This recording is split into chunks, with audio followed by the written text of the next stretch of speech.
Hello everyone, good morning. তো আমি এখন রয়েছি বাপের বাড়ি, আর ঘুম থেকে উঠেই দেখলাম ভাই একজনের দুধ নিতে এসছে, তাকেই দুধ দিচ্ছে। যেহেতু সকালবেলা আমাদের বাড়ি পুচকুর গরু আছে। ব্রেকফাস্ট রুটি খায়। কি বলছো?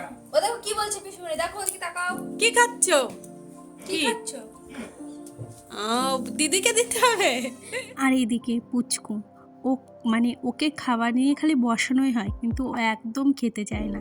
দেখতেই পাচ্ছ, চেহারা দেখেই তোমরা বুঝতে পারবে যে ও কতটা ভালো খায়।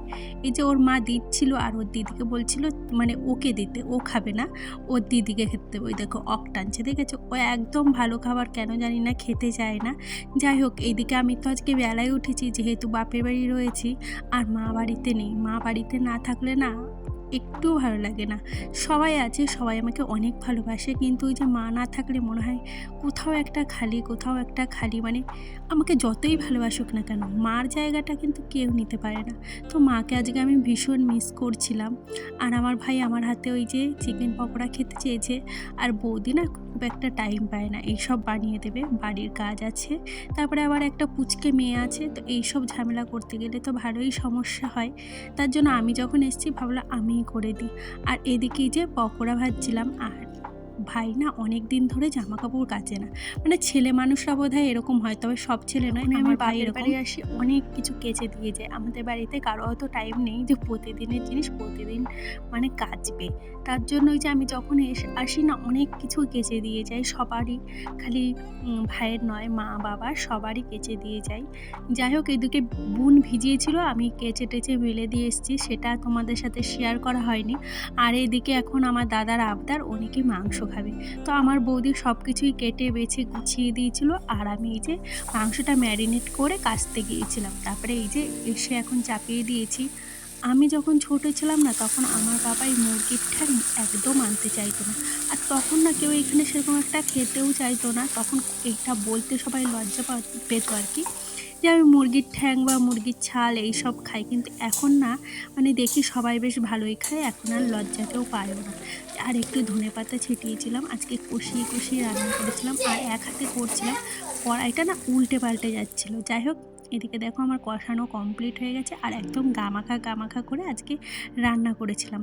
তারপরে এই যে খাওয়া দাওয়া কমপ্লিট করার পর এই যে বৌদি না একটা শাড়ি কিনেছি পুজোয়। তো আমার শাড়িটা দেখে ভীষণ পছন্দ হয়েছে, তাই আমি ভাবলাম একদিন নিয়ে যাই, আমি পরবো। আর বৌদির ব্লাউজ না হালকা একটু মারা লাগবে, এখন দেখি বৌদির ব্লাউজ আমার ঠিকঠাকই হয়, তার জন্য এই যে ব্লাউজটা নিয়ে গেলাম, আর সাথে শাড়িটাও কোনো একটা বিয়েতে পরে নেব।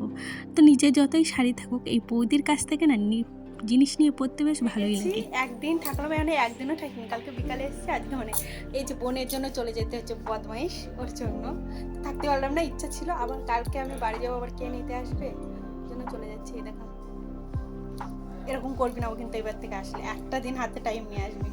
রেডি হয়ে গেছি, তো চলো। সকাল থেকে বৌদি সারা কাজ করালো, কোথাও বেরোতে পারলাম না, কষ্ট হয়ে গেছে। আজকে দৌড়ে দৌড়ে ট্রেন ঢুকছি, এসে দেখি ট্রেনই আসেনি। তো ট্রেনের টাইম চলে গেছিলো, আমি ঘুরতে গেছিলাম, যার জন্য বাবার কাছে বকা খেলাম, দাদার কাছে বকা খেলাম, তারপরে এলাম। কারণ বকা খেয়েছি বল, সেই একদম। এখন আমার মেয়ের দিকে ক্যামেরা তুললেই কিছু করুক আর না করুক হাই শিখে গেছে। আর একদিন বাড়ি থেকে একদমই মন মানছিল না, কিন্তু মা নেই বলে তাই অতটা মন খারাপ হয়নি, চলে এলাম। মা থাকলে হয়তো ঠিক ধরে বেঁধে রেখে দিত, একদিনে আসতে দিত না। যাই হোক, সন্ধ্যাবেলায় প্রচণ্ড খিদে পেয়ে গেছিলো, তার জন্য আমার পর দুদিন সেরকম একটা ভালো কিছু রান্না করে খাইনি বলে মোগলাই এনেছিল। সব কাজবাজ কমপ্লিট করে সব গুছিয়েছি আসার পর। এখন অনেকটা রাত হয়ে গেছে, আসার পর ভালোই লাগছিল না, একটু শুয়েছিলাম। তারপর উঠে ভাবলাম না, শুয়ে থাকলে কালকে কাজ বেড়ে যাবে। তার জন্য যেগুলো কাঁচা ছিল ঢুকিয়েছি, ঘরেরও মেলো ছিল সেগুলো গুছিয়েছি। আর আজকে সিদ্ধ ভাত রান্না করেছি, সেরকম একটা কিছু করিনি। আর সব গুছিয়ে রাখলাম, কেননা কালকে সকালে আবার মেয়ের স্কুল, তারপরে ওর ওর ওর অফিস খুলে যাবে। যাই হোক, ওর স্কুল খুলে যাবে, ও স্কুলে যাবে, আর সব কিছু নিয়ে আমি একদম ঘেটে যাব কালকে। তার জন্য ভাবলাম আজকে যদি কাজটা এগিয়ে রাখি, তাহলে কালকে আর সমস্যা হবে না।